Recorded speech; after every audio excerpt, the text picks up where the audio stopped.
Le Seigneur soit avec vous. Évangile de Jésus-Christ selon saint Luc. Alors même, Jésus exulta de joie sous l'action de l'Esprit Saint. Il dit: Père, Seigneur du ciel et de la terre, je proclame ta louange. Ce que tu as caché aux sages et aux savants, tu l'as révélé aux tout-petits.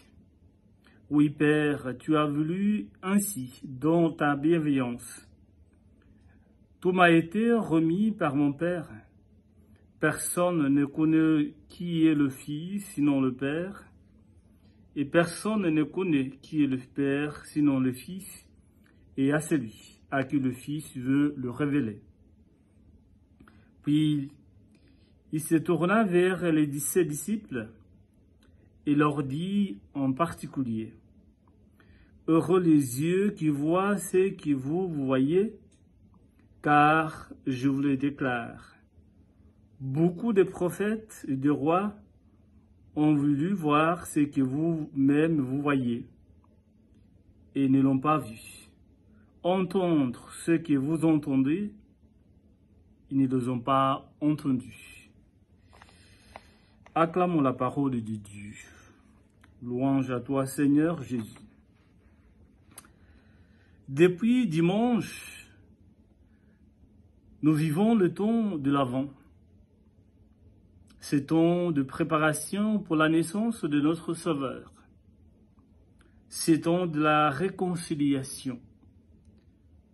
Enfin, ce temps de l'attente, ou simplement le temps de l'espérance.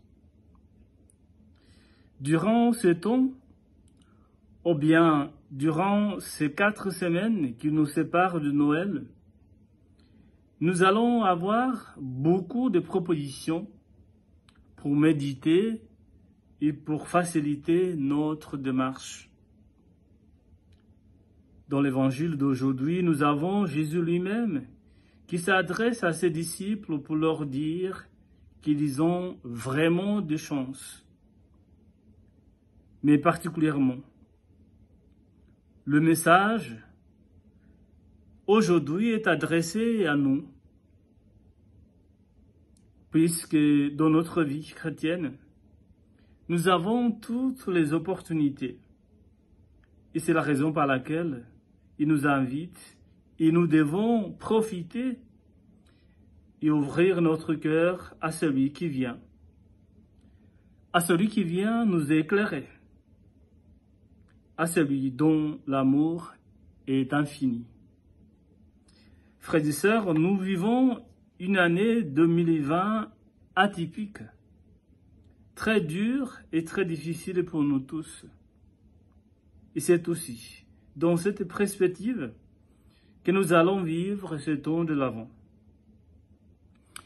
Évidemment, chacune de nous a ses propres initiatives pour vivre et préparer la venue du Fils de l'homme.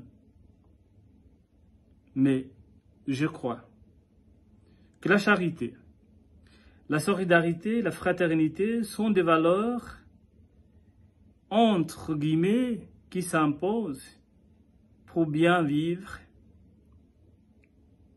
ce temps de l'espérance. Alors, frères et sœurs, que le Seigneur nous guide et nous aide à bien préparer la venue de son Fils.